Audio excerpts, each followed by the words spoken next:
예수님께서 앞을 보지 못하는 사람을 고치셨습니다. 그리고 마을에 가지도 말라라고 하셨죠. 예수님께서 지금 유대 전 지역을 다니시고 또 이방인 지역까지 다니시고 있습니다. 이런 상황에서 이적이 일어나고 있습니다. 맹인을 고치셨다면 이 고침을 받은 맹인이 온 동네를 다니면서 자신에게 일어난 일을 대해서 말을 하면 훨씬 더 좋을 것 같은데, 또 복음 사역에 큰 도움을 줄 것 같은데, 예수님의 생각은 그러하지 않습니다. 아무에게도 말하지 말라라고 말씀을 하시죠. 그래서 예수님께서는 벳세다에서 이렇게 맹인을 고쳐주시고 벳세다에서 북쪽으로 올라가셔서 어디로 가시냐면은 빌립보 가이사라라고 하는 지역으로 가십니다. 실제적으로 이 지역까지는 자동차 타고 한 30분 정도 갈 수 있는 그런 거리에 위치해 있습니다. 빌립보 가이사라로 가는 그 지역, 그 길거리에서 어떤 일들이 있었는지 오늘 본문 말씀을 한번 살펴보시고, 오늘 본문 말씀은 조금 무거운 말씀입니다. 이 무거운 말씀을 우리가 깊이 받아들여서 우리가 어떤 신앙생활을 해야 되는가를 다시 한번 생각하고 결단할 수 있는 시간이 되었으면 좋겠습니다.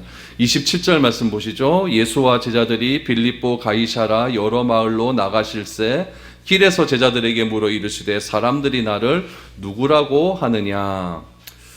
로마를 다스리는 그 당시의 황제가 누구냐면은 가이사 아우구스투스입니다. 가이사 아우구스투스. 이름도 좀 어려워요. 아우구스투스. 이 아우구스투스를 성경에서는 어떻게 표현하고 있었냐면은 아구스도라고 이렇게 말을 하고 있습니다. 그리고 유대 전 지역을 다스리는 사람은 누구였냐면은 헤롯 대왕이었죠. 헤롯 대왕. 헤롯 대왕은 이 아우구스투가 다스리는 이 시절에 굉장히 큰 정치적인 혼란이 있었고 전쟁이 있는 그 시절에 누구의 편을 들었냐면은 아우구스투스 쪽에 섰습니다. 그래서 이 아우구스투스가 이 정치적인 혼란을 다 정리하고 나라의 황제가 되는 일이 일어나게 되는 거죠.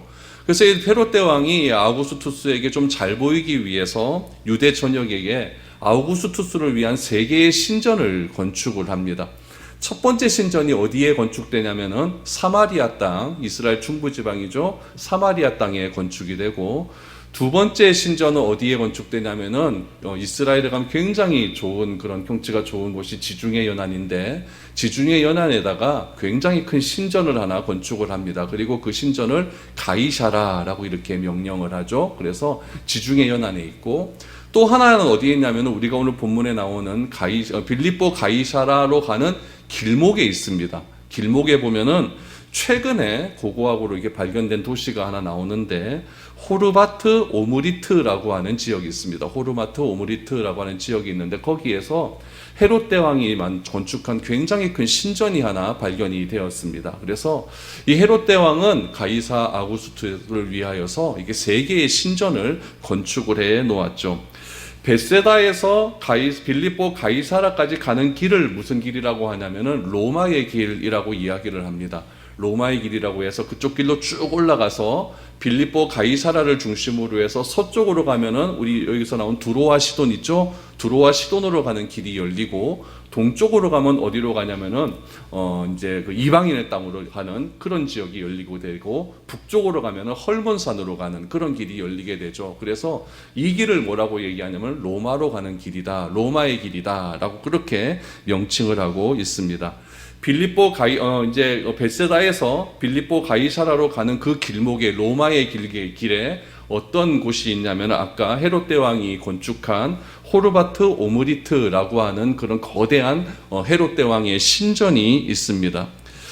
예수님께서 빌립보 가이사라 여러 마을로 지나가는 도중에 길에서라고 했습니다.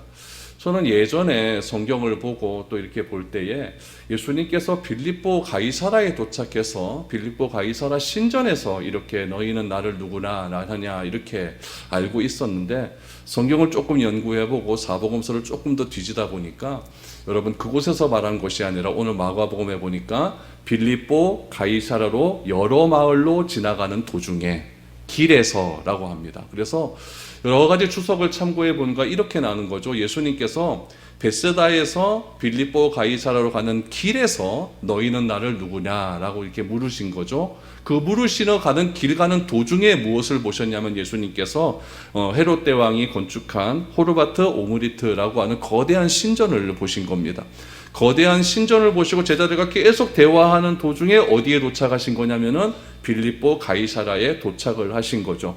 도착을 하셔서 사람들에게 묻는 겁니다. 도대체 사람들은 나를 누구라 하느냐. 여러분, 그러므로 예수님과 제자들은 이 호르마트 신전을 지나서 또 여러 가지 질문을 하셨고, 제자들과 오늘 본문에 나오지 않는 또 여러 가지 질문에 대한 대화를 하셨습니다. 이 호르마트 신전을 지나서 빌립보 가이사라까지는 얼마 걸리지 않아요. 금방 가는 그런 거리입니다. 그래서 예수님께서는 그 신전도 보셨을 것이고, 거대한 신전이죠. 그 신전도 보셨을 것이고, 헤롯 대왕을 위한 신전, 또 빌립보 가이사라에 가서는 이제 황제를 위한 신전, 그 신전도 다 보게 되었다라는 이야기죠. 빌립보 가이사라에 도착을 합니다. 빌립보 가이사라에 도착을 하니까 이번에는 어떤 신전이 나오냐면 판신전이 나옵니다. 판신전. 판신전이라는 건 뭐냐면, 판이라고 하는 것이 신의 이름이에요. 어떻게 생긴 신이냐? 제가 사진을 하나 보여드릴게요. 얼굴은 사람 모양입니다. 사람 모양이고, 머리에 뿔이 있죠? 뿔이 있습니다. 뿔이 있고, 팔도 이렇게 있습니다. 다리는 뭐냐면 염소다리입니다. 염소다리. 상상을 해보시면 됩니다. 사람 얼굴, 뿔이 있고 염소뿔이 있는 거죠. 다리는 염소다리. 오른손에 보니까 뭐가 있냐면 펜플룻이 있어요. 펜플룻이 있어요. 그래서 사람들이 이 판신을 보면 너무너무 무서운 거예요. 너무너무 무서워갖고, 이 판이라고 하는 말에서 유래된 말이 뭐냐면은 패닉이라고 하는 말이 유래됐어요. 우리 패닉에 빠졌다 이러지 않습니까? 너무 무서운 거 보면은. 그러니까 이 판신전이, 판이라고 하는 사람이 아니죠. 이 우상이 너무너무 무서우니까 패닉에 빠졌다라고 하는 그런 어원이 이 판에서 나왔습니다. 그러니까 이 판이라고 하는 이 존재는 어디에 사냐면은 거대한 절벽 근처에 살거든요. 절벽 근처에 살아서 이 판은 어떤 것을 상징하냐면은 자연의 신입니다. 자연의 신이고 숲의 신이고, 또 오른손에는 펜플룻이 있으니까, 이런 펜플룻 소리 들어보았습니까? 굉장히 아름답잖아요. 그래서 음악의 신으로 불려지는 그런 신입니다. 그래서 실제로 빌립보 가이사라에 보면 뒤로 보면 쏟아난 그런 절벽이 있고요. 앞에는 숲이 있고, 또 앞에 물이 굉장히 많은데 그 물이 요단강의 근원을 내리는 그런 물로 이렇게 알려져 있죠. 그렇게 아름다운 곳에 가이사라를 위해서 신전을 하나 만든 것이죠. 판신전을 만들어 놓고 이것을 신에게 바치는데, 황제에게 바치는데, 이 당시에 요 가이사라 빌립보라고 하는 지역을 다스리는 그 사람이 누구냐면은 헤롯 빌립입니다.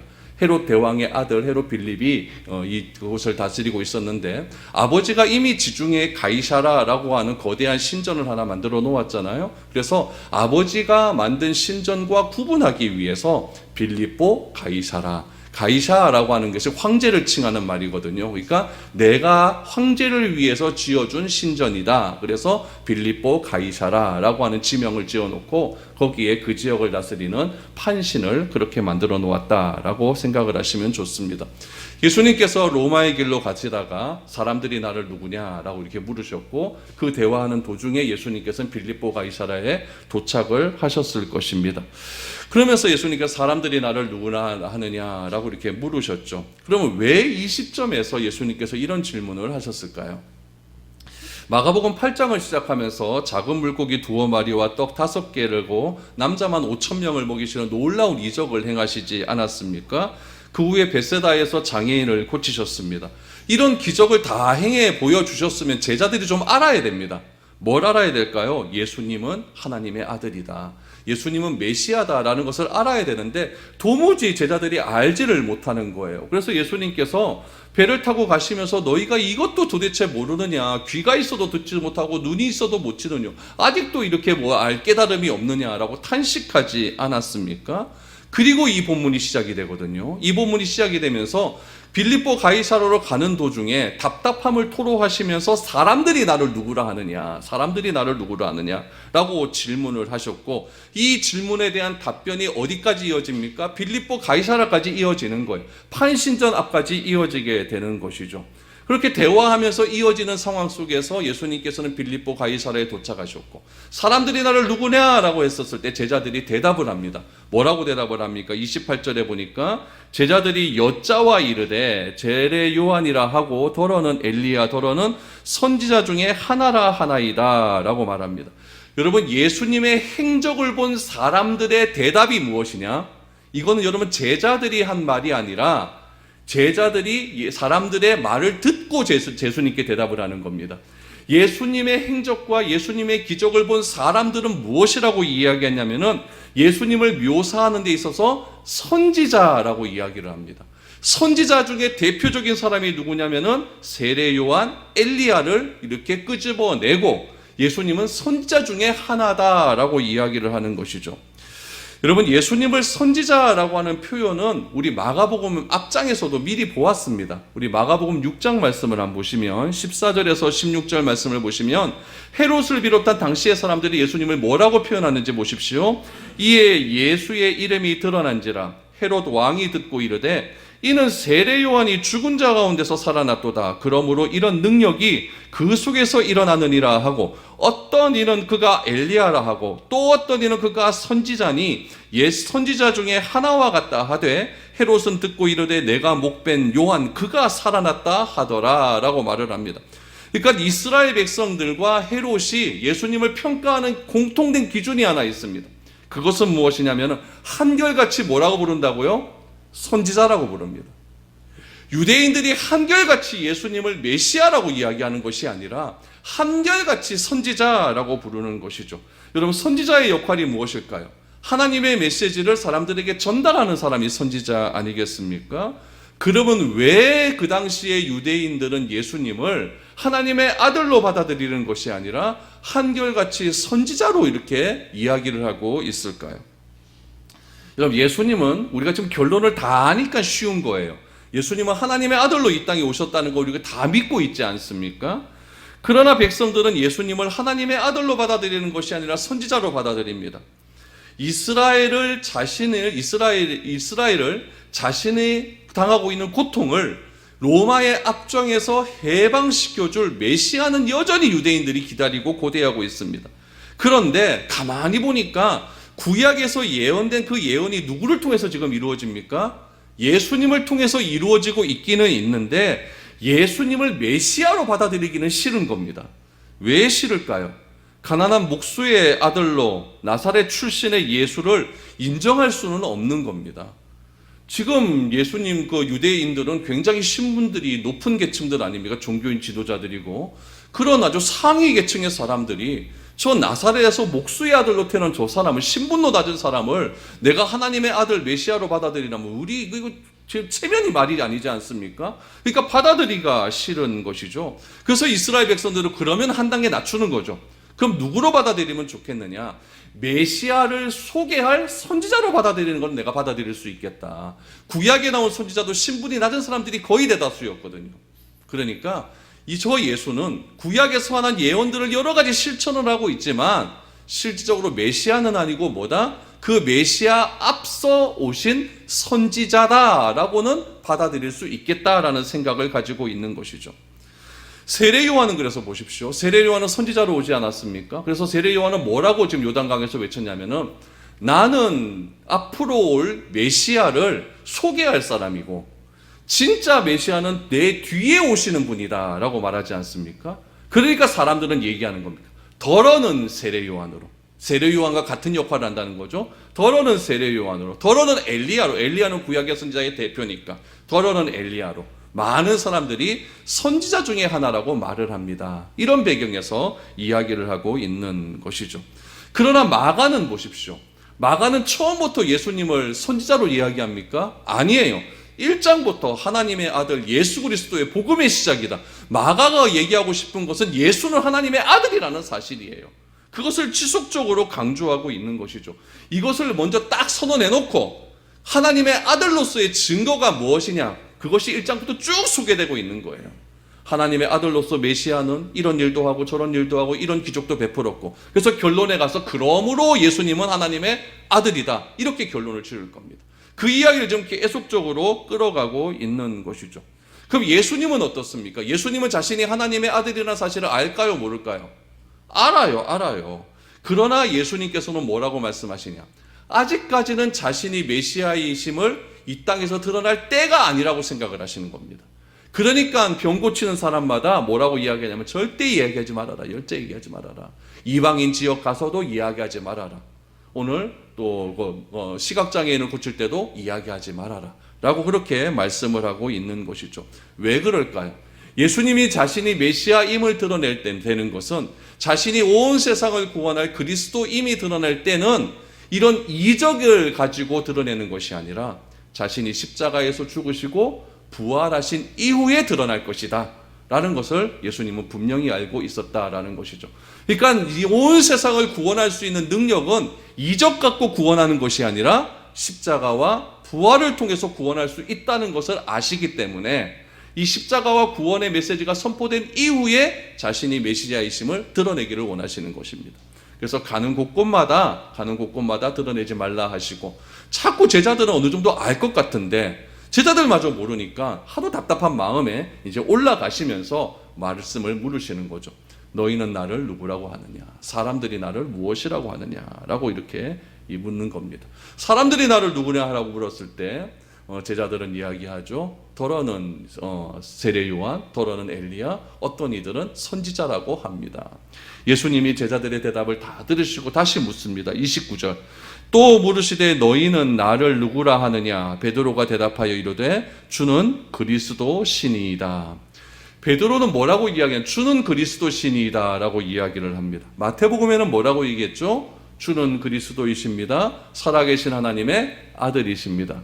누가복음에서는 뭐라고 얘기했는지 아십니까? 하나님의 그리스도신이다 라고 이야기를 합니다. 세 개의 복음서가 이렇게 차이점이 있는 것은 무엇이냐면은 복음서마다 특징이 있거든요. 복음서마다 수신자들이 다르거든요. 그래서 수신자들의 상황에 맞게끔 베드로가 한 신앙 고백을 그렇게 소개를 한 겁니다. 그래서 오늘 본문의 말씀에 마가는 뭐라고 이야기했냐면은 주는 그리스도이시니이다 라고 이렇게 이야기를 합니다. 예수님은 베드로의 고백이 어떤 의미에서 나온 고백인지 아셨습니다. 그래서 베드로의 고백을 오늘 마가복음엔 나오지 않지만 마태복음 16장 17절 말씀해 보니까 예수님의 베드로의 고백을 이렇게 평가를 하십니다. 마태복음 16장 17절 바요나 시모나 내가 복이 있도다. 이를 내게 알게 한 이는 혈육이 아니요 하늘에 계신 내 아버지이시니이다 라고 말을 합니다. 당시의 상황이 어땠다 그랬죠? 예수님을 선지자 이상으로 생각하지 않을 때입니다. 예수님은 그냥 선지자 중에 하나다라고 생각하는 그때에 베드로의 고백은 대단한 겁니다.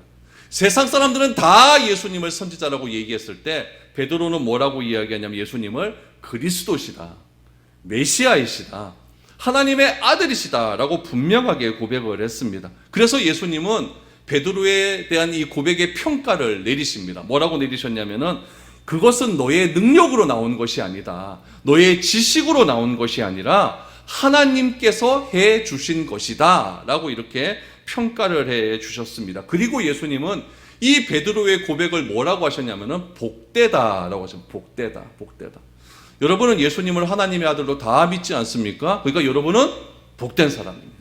누가 한 말입니까? 예수님이 하신 말이죠. 예수님이 여러분들을 향해서 여러분들은 복되다라고 이렇게 말씀을 하셨습니다. 그런데 마태는 이 예수님의 평가를 기록해 놨는데 마가는 이 평가가 있습니까? 없습니까? 없어요. 이 평가가 없어요. 이 평가가 없이 곧바로 무엇으로 연결을 짓냐면은 예수님이 하나님의 아들임을 바로 증거하기 시작을 합니다. 왜냐하면 마가는 예수님이 하나님의 아들임을 그렇게 말을 해야 되기 때문에 이런 평가가 중요한 게 아니에요. 예수님이 하나님의 아들이라는 사실을 빨리 얘기하고 있는 것이죠. 예수님이 하나님의 아들이 되기 위해서는 무엇이 조건이 되어야 됩니까? 십자가와 부활이 조건이 되어야 되잖아요. 그래서 그 이야기를 마가는 먼저 끄집어내기 시작을 합니다. 그래서 더 시급한 주제, 베드로의 평가, 이게 중요한 것이 아니라 더 시급한 주제를 말씀을 하고 있습니다. 30절, 31절 말씀을 한번 보시죠. 이에 자기의 일을 아무에게도 말하지 말라 경고하시고, 그렇죠, 또 말하지 말라고 하십니다. 인자가 많은 고난을 받고 장로들과 대제사장들과 서기관들에게 버림받아 죽임을 당하고 사흘 만에 살아나야 할 것을 비로소 그들에게 가르치시되 라고 말합니다. 두 가지를 말씀하십니다. 첫 번째, 절대 내 이야기 하지 말아라. 내 이야기는 어떤 이야기일까요? 자기가 메시아란 얘기, 자기가 그리스도란 얘기를, 하나님의 아들이란 얘기를 절대 하지 말아라. 지금 누가 그 이야기를 했습니까? 베드로가 이야기했잖아요. 그러니까 이건 우리끼리만 알고 있고 일단은 아무 얘기 하지 말아라. 두 번째, 자신이 곧 이제는 고난을 받고 십자가에서 죽었다가 사흘 만에 다시 살아날 것이다 라는 것을 비로소 말씀하셨다. 이렇게 두 가지가 선언되고 있습니다. 예수님은 여러분 오늘 이 상황이 있기 전까지 무엇을 안타까워하셨냐면은 지금 3년 가까이 되는 시간을 함께 하시면서도 예수님이 누구인지 알지 못하는 것, 그 점을 너무너무 안타까워하셨습니다. 그런 상황 속에서 베드로의 고백이 딱 나옵니다. 주는 그리스도십니다. 살아계신 하나님의 아들입니다. 그러면은 예수님이 정말 기뻐해야 됩니다. 물론 기뻐하셨습니다. 기뻐하시고는 아직까지 이야기를 하지 말아라 라고 하는 것이 아니라 이제는 됐다. 이제는 됐다. 온 동네 다니면서 증거해라. 이렇게 말하는 것이 훨씬 우리의 생각이겠죠. 그런데 예수님은 무엇이라고 하셨습니까? 아무에게도 말하지 말아라. 왜 그럴까요? 그 전에 반드시 선행되어야 될 것이 있기 때문에 그렇습니다. 그것은 무엇일까요? 고난받고 십자가 부활입니다. 이것이 선행되지 않는 이상 예수가 하나님의 아들, 예수가 그리스도, 기적 이런 것은 아무런 의미가 없다는 이야기입니다. 예수님은 베드로가 말한 위대한 고백 뒤에 자기가 걸어가야 할 길을 처음으로 말씀하십니다. 지금까지 여러분 마가복음 얘기 꼭 하면서 십자가 얘기 나온 적이 있습니까? 없습니다. 고난받아야 될 것 나온 적이 있습니까? 없습니다. 그래서 예수님은 비로소 가르치신. 성령께서 베드로에게 고백할 수 있도록 은혜를 베풀어 주셨습니다. 예수님의 입장에서는 얼마나 기분이 좋을까요? 그런데 고난을 이야기하시고 십자가를 이야기하시고 부활을 이야기하자 베드로가 엉뚱한 이야기를 하기 시작을 합니다. 32절 보세요. 드러내놓고 이 말씀을 하시니 베드로가 예수를 붙들고 항변하매. 여러분 여기서 중요한 것은 항변입니다. 항변. 여러분 베드로가 항변을 합니다. 항변을 하는데 어떻게 이야기를 하냐면은 절대로 일어나서는 안 됩니다. 드러내놓고 이야기하지 않습니다. 절대로 말하면 안 됩니다. 예수님께서 십자가와 고난과 부활을 이야기했을 때 항변했다라고 하는 건데, 이 항변이라고 하는 말의 원뜻은 무엇이냐면은 꾸짖는 때, 꾸짖을 때 항변하다라는 말을 씁니다. 그러니까 꾸짖는 때는 여러분 보통 보면 위에 사람이 아래 사람을 이렇게 꾸짖을 때 이야기하고, 또 아래 사람이 위에 사람을 대해서 무슨 쿠데타를 일으키거나 그냥 불복종할 때 이런 항변이란 말을 사용하지 않습니까? 그러니까 베드로가 예수님에 대해서 이 항변했다라고 하는 말은 무엇이냐면은 예수님을 꾸짖기 시작했다라는 이야기입니다. 굉장히 안 좋은 어투로 이야기하기를 시작했다는 이야기입니다. 예수님을 붙잡고 꾸짖기 시작하는. 그래서는 안 됩니다. 그래서는 안 됩니다. 막 꾸짖다시피 예수님을 향하여 붙들고 이야기를 하기 시작하는 겁니다. 이것은 무엇일까요? 예수님의 십자가의 고난, 십자가, 부활은 자기는 도저히 받아들일 수 없다는 그런 이야기죠. 그리고 또 하나, 예수님께서 비로소 가르치셨다라고 했는데 항변했다는 이야기는 그 가르침조차 나는 받아들일 수 없다. 예수님을 인정 못하겠다, 이런 이야기입니다. 이런 베드로를 향하여서 예수님도 강력하게 말씀을 하십니다. 33절 보십시오. 예수께서 돌이키사 제자들을 보시며 베드로를 꾸짖어 이르시되 사탄아 내 뒤로 물러가라. 내가 하나님의 일을 생각하지도 아니하고 도리어 사람의 일을 생각하는도다 하시고, 예수님은 베드로에게 뭐라고 합니까? 사탄이라고 이야기합니다. 그러므로 누가 사탄이냐? 예수님의 십자가와 부활을 부정하는 사람이 사탄입니다. 누가 사탄입니까?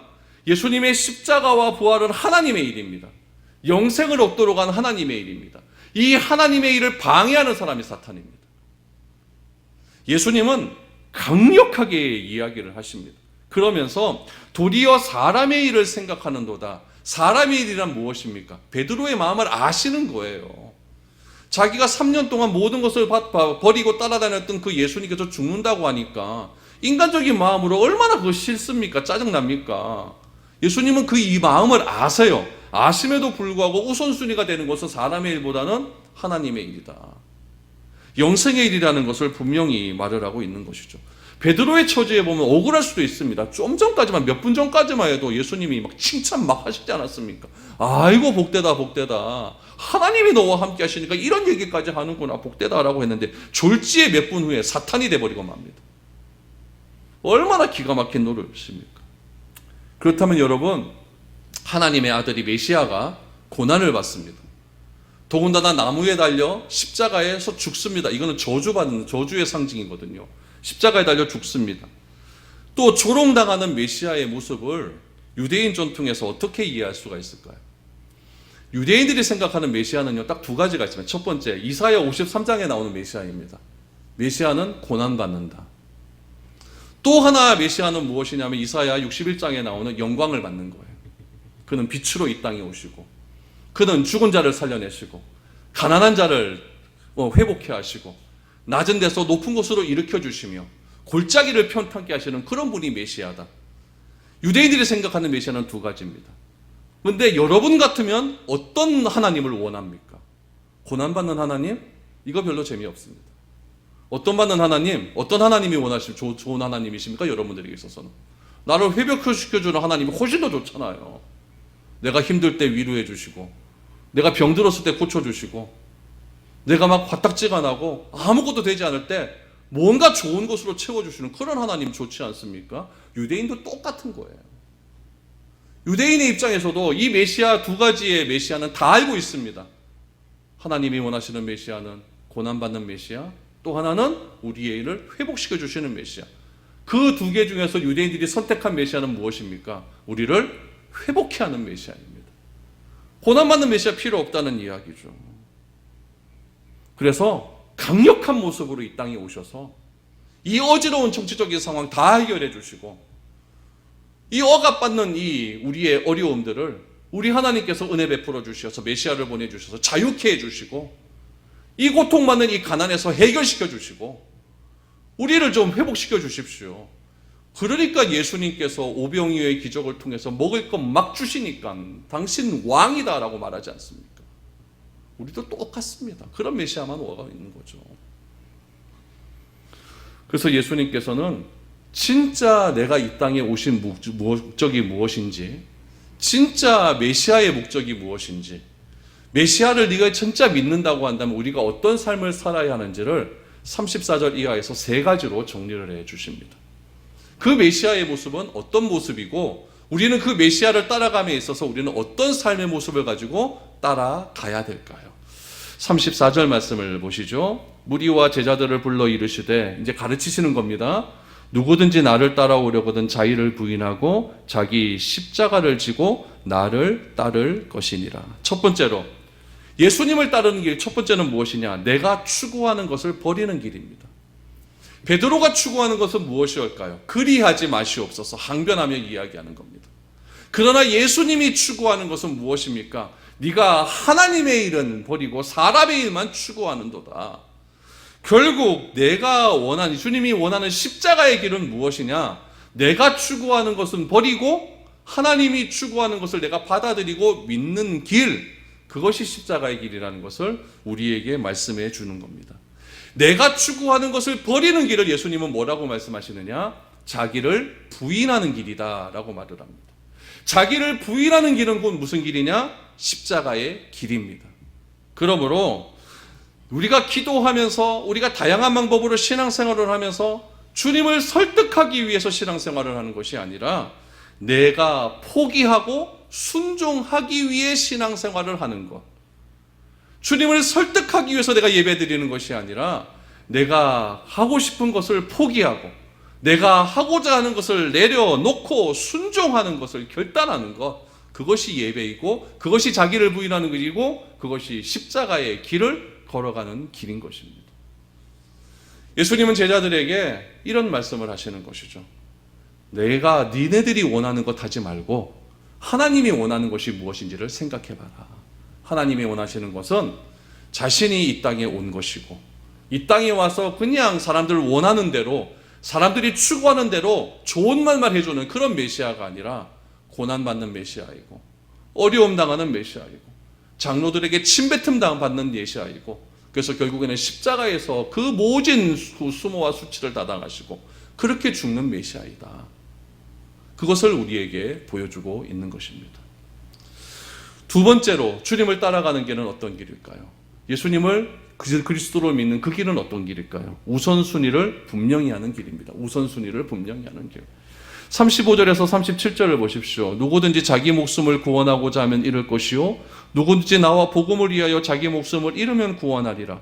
사람이 만일 온 천하를 얻고도 자기 목숨을 잃으면 무엇이 유익하리요? 사람이 무엇을 주고 자기 목숨과 바꾸겠느냐? 여러분, 예수님께서 십자가를 이야기하면서 목숨이라고 하는 이야기를 하십니다. 목숨은 여러분 가장 귀한 겁니다. 가장 귀한 것이죠. 목숨이 가장 귀하고 소중한 가치이기 때문에 어떤 것을 선택함에 있어서 목숨은 여러분 선택의 기준이 됩니다. 결국 예수님의 제자가 되는 길을 설명하시면서 목숨을 말씀하시는 일은 무엇이냐면은 우선순위의 문제이기 때문에 그렇습니다.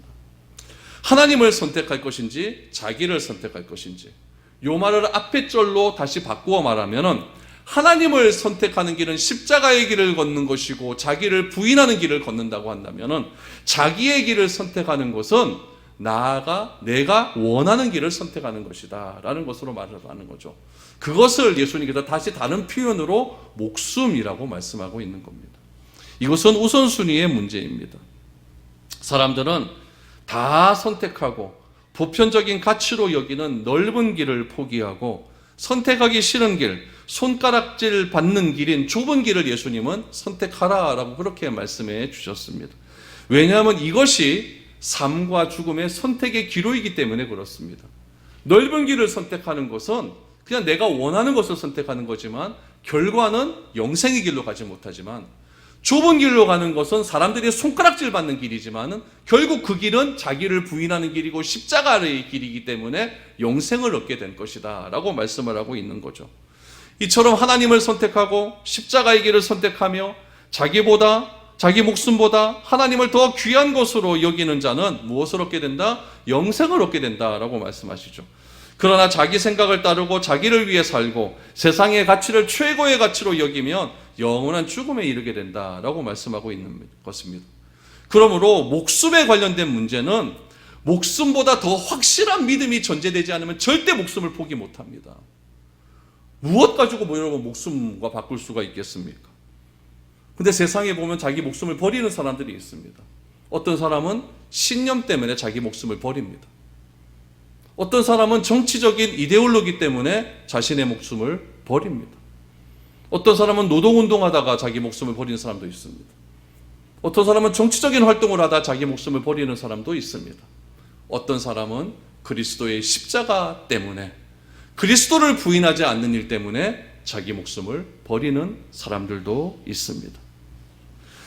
주님은 우리에게 말씀하십니다. 나와 복음을 위하여 제 목숨을 버리는 사람은 가장 귀한 것이다.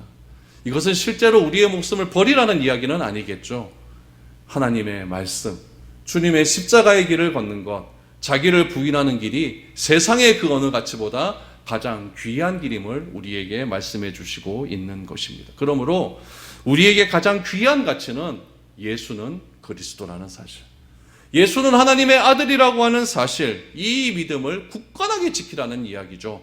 목숨보다 더 귀하게 지켜라. 세상의 어떤 가치보다 더 귀하게 지켜라.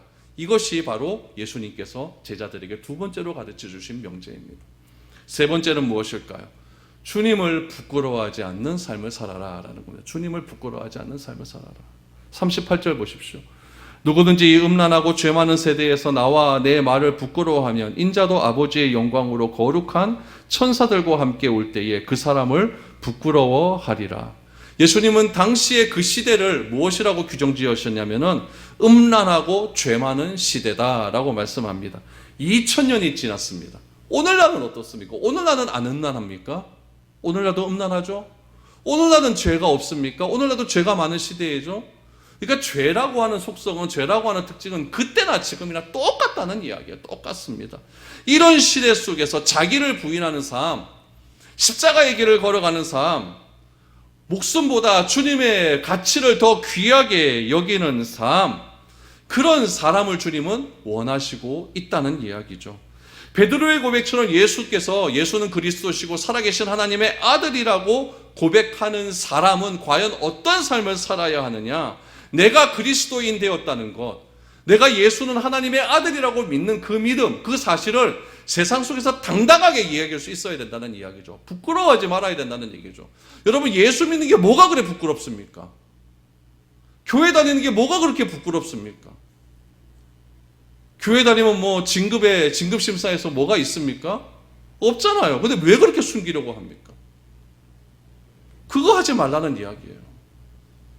여러분, 이 당시에는 이 예수님이 그리스도라는 사실을 여러분 드러내면은 목숨이 왔다 갔다 하는 그런 시대입니다. 그런 시대 속에서 자신을 부끄러워하지 말라라고 하는 것, 음란하고 이 죄 많은 시대, 이 사실에서 나를 부끄러워하지 않는 삶은 어떤 삶이라고 말하냐면, 당시 예수님께서 다시 천사들과 다시 이 땅에 오실 때 나도 너희를 부끄러워하지 않겠다라고 그렇게 말씀해 주십니다. 여러분, 우리의 태도가 세상을 향하여서 무례하고 난폭해서는 안 됩니다. 그러나 고상함과 예의를 위해서 진리를 위해 양보를 해서는 더더욱 안 되겠죠. 나의 고상함과 나의 인격됨을 위해서 내가 예수를 그리스도라고 믿는 그 사실을 내가 양보해서는 안 된다는 이야기죠. 믿는 것은 믿는다고 말할 수 있어야 되고, 내가 확신한 것은 확신할 수 있다라고 말할 수 있어야 됩니다. 세상의 시선 때문에, 세상의 가치 때문에, 세상이 주는 이득 때문에 예수님을 믿는 사실이 부끄러워지고 예수님을 믿는다고 말하는 것을 둘러대면 안 된다는 이야기죠. 우리가 주님을 음란하고 죄 많은 세상 속에서 시인하는 것은 여러분 절대 부끄러운 일이 아닙니다. 예수님도 하나님 앞에서 부끄러워하지 않겠다라고 말씀하고 있습니다. 결국 우리가 하나님을 음란하고 죄 많은 세상 속에서 어떤 태도를 가지고 하나님을 대하느냐에 따라서 하나님이 우리를 대하는 태도가 달라진다는 이야기입니다. 이거 태도의 문제 아니겠습니까? 예배는 여러분 나의 태도의 문제입니다. 내가 하나님을 향하여 어떤 태도로 예배를 드리는가가 하나님이 나를 규정하는 그 태도와 연관되어 있는 겁니다. 이 모든 것이 바로 무엇 뒤에 나왔을까요? 베드로의 신앙 고백 뒤에 나왔다는 것이 굉장히 중요한 것이죠. 그러므로 십자가의 길을 걸어가는 것을 포기하고 나 자신을 부인하는 것 포기하고 또 나의 목숨을 주님보다 더 귀한 것으로 여기고 내가 주님을 부끄럽게 생각한다라고 하는 이 사실은 기적 갖고는 안 된다는 이야기입니다. 아무리 나에게 어떤 이 기적이 내 눈앞에 막 일어난다 할지라도 그 기적은 순간적인 것뿐이지 최고의 가치는 아니라는 이야기죠. 그럼 이 세 가지의 가치가 나의 최고의 가치가 되기 위해서는 뭘 해야 되느냐? 십자가의 고난을 믿어야 된다는 이야기입니다. 예수님의 부활을 믿어야 된다는 이야기죠. 십자가와 부활이 나의 믿음으로 깊이 들어와야만 예수가 그리스도라는 사실을 세상에서 드러낼 수 있다는 이야기입니다. 예수님은 그럴 때 예수님께서는 예수님 자신이 하나님의 아들임을 드러내실 것이다 라고 말씀하십니다. 그래서 예수님은 사도행전 1장 8절에서 하늘로 승천하시면서 사명을 하나 주시고 승천하십니다. 예루살렘과 사마리아와 유대와 땅끝까지 이르러 내 증인이 되리라. 그 증인의 조건은 무엇입니까? 예수가 그리스도라는 사실을 증거해라. 근데 그 증인이 되기 위해서는 무엇이 돼야 되느냐? 너희에게 성령이 임하면, 이겁니다. 성령이 임하면. 베드로와 제자들은 예수님이 십자가에서 죽으시는 그때에 다 도망가 버립니다. 베드로는 예수님의 십자가 지시기 그 채판의 현장에서 예수님을 3번이나 부인해 버립니다. 그랬던 베드로가 성령의 충만함을 받습니다. 요한이 성령의 충만함을 받습니다. 그리고는 당당하게 선언합니다. 뭐라고 선언합니까? 나에게는 그리스도 십자가밖에 없다. 다른 이로서는 구원을 얻을 리가 없다. 천하 모든 인간의 구원을 얻을 만한 다른 이름을 우리에게 주신 적이 없다. 금과 은은 내게 없거니와 내게 있는 것으로 내게 주노니 일어나 걸어라. 이런 담대함이 그들에게 나타나기 시작을 한 것입니다. 여러분, 너희는 나를 누구라 하느냐라고 하는 이 질문은 곧 우리에게 하는 질문입니다. 여러분은 예수님을 누구라고 고백할 수 있겠습니까? 예수님과 복음에 대해 나는 어떤 태도를 보일 수 있을까요? 내가 하나님과 예수님을 향한 태도는 곧 미래에 내가 주님 앞에 섰을 때 주님께서 나를 향한 태도로 그대로 연결된다는 이야기입니다. 과거에 내가 어떤 태도를 보이고 현재에 내가 어떤 태도를 보이는 것이 미래의 주께서 나를 향한 태도가 결정된다는 사실을 꼭 기억하시기를 바랍니다. 여러분, 하나님을 부끄러워하지 않기를 바랍니다. 예수 믿는 것을 부끄러워하지 마십시오. 교회 다니는 것을 부끄러워하지 마십시오. 세상 속에서 예수 믿는 것을 부인하지 마십시오. 그런 삶이 너희는 나를 누구라고 하느냐에 대한 우리의 태도이고 우리의 정답이 될 수 있을 것입니다. 이런 은혜가 우리 삶 가운데 넘쳐날 수 있기를 축복드립니다.